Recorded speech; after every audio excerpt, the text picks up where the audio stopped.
Car l'amour de l'argent est une racine de tous les maux, et quelques-uns, en étant possédés, se sont égarés loin de la foi, et se sont jetés eux-mêmes dans bien des tourments.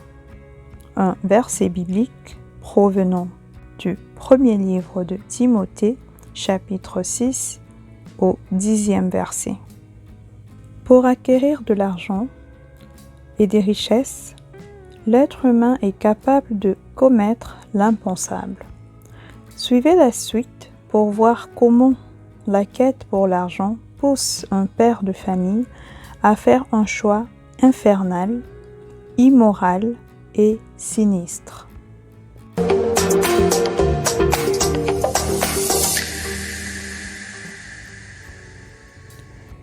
Hello la team, bienvenue à tous mes vaillants guerriers et guerrières. J'espère que vous allez tous bien. Pour ceux qui nous joignent pour la toute première fois, bienvenue aussi à vous. Ici, on parle des mystères de la spiritualité.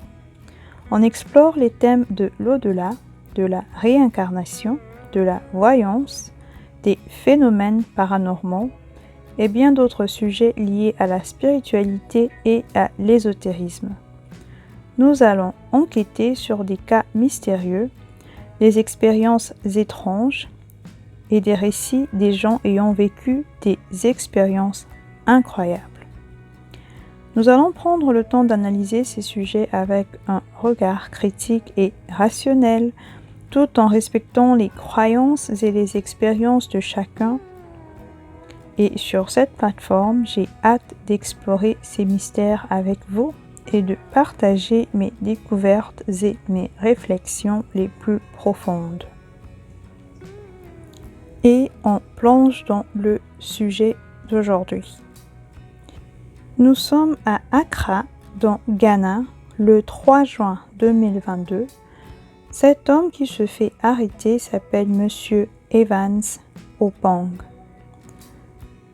Dans la quarantaine d'âge, il revient de l'Occident pour s'installer dans son pays, mais ce dernier avait des soucis financiers. Il n'avait plus d'argent, ses entreprises faisaient faillite. Désespéré pour un flux d'argent rapide, M. Evans Opong va voir un puissant féticheur ou marabout connu de la localité, M. Nana Addo Boafo. M. Evans Opong approche M. Nana Addo Boafo et l'informe qu'il a 12 enfants. Il est prêt pour sacrifier un enfant pour faire des rituels d'argent. Il promet à M. Nana Addo une grande somme d'argent et des cadeaux, en signe de reconnaissance, s'il pouvait l'aider. M. Nana Addo accepte l'ordre de son client et demande à ce père de famille d'amener son enfant pour faire le sacrifice pour les rituels d'argent. Le père se rend à l'école de sa fillette, qui a 11 ans. Il prend la fille et lui raconte un mensonge, qu'ils allaient faire un petit shopping et qu'ils allaient acheter une robe pour sa fille. Et la petite n'avait rien à craindre, car elle était en compagnie de son père. Une fois arrivé chez Monsieur Nana Addo, il garde la fille sur le fauteuil de son salon et emmène son client à l'extérieur de son domicile. Dit à son client de se garnir d'un tissu blanc, emmène des calebasses, des bougies, qui donnait l'impression que le rite commençait bientôt. Mais son client ne savait pas la surprise qui l'attendait. Vous êtes prêts? Monsieur Nana avait contacté les gendarmes, les informant qu'un homme dangereux voulait ôter la vie de sa fille pour un rituel d'argent. Aussitôt sur les lieux, les gendarmes placent le suspect, Monsieur Evans, en arrestation. La fille est prise du salon où elle était. assise en attendant innocemment et apprend du sort que son père lui réservait. Les autorités récupèrent la fille, lui rassurant qu'elle était dans des bonnes mains et elle allait se réunir avec le reste de sa famille. Lorsque les gendarmes demandent à Monsieur Nana qu'est-ce qui lui a poussé de contacter les autorités, un fait très rare car des sorciers, charlatans, marabouts, etc. ne signalent jamais leurs clients. Monsieur Nana Adu Boafo répond qu'il n'était pas confortable du fait que ce père de famille était prêt à utiliser la vie de sa fille pour acquérir ce qu'il cherchait. Et ceci l'oblige de jouer à ce jeu avec son client. Car s'il annonçait à ce dernier qu'il ne pratiquait pas des rituels sanglants d'argent, son client allait emmener sa fille chez une autre personne qui allait sacrifier cet enfant pour un rituel d'argent. Monsieur Nana était choqué que ce père de famille, Monsieur Evans, n'avait aucun souci pour sa fille. La seule chose qui l'intéressait était d'obtenir l'argent à tout prix.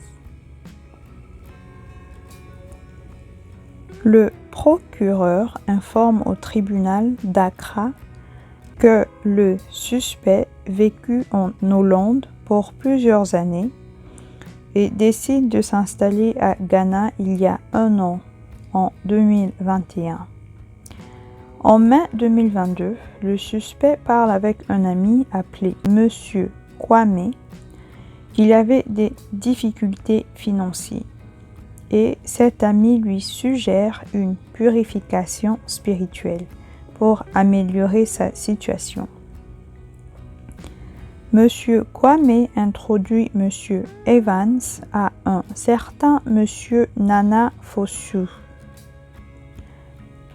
et ce dernier introduit Monsieur Evans à Monsieur Nana Adu Boafo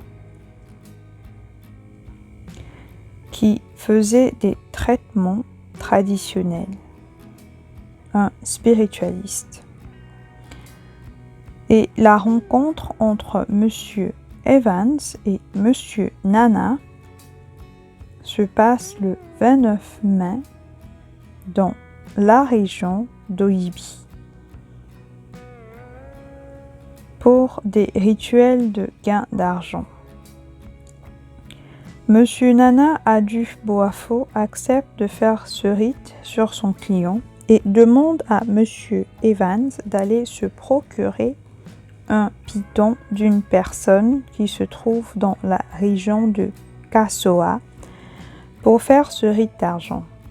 Plus tard, Monsieur Evans informe à Monsieur Nana Adu Boafo qu'il avait une phobie de serpents et se donne un autre rendez-vous et c'est pendant cette rencontre que Monsieur Evans suggère un sacrifice humain pour le rite de gain d'argent.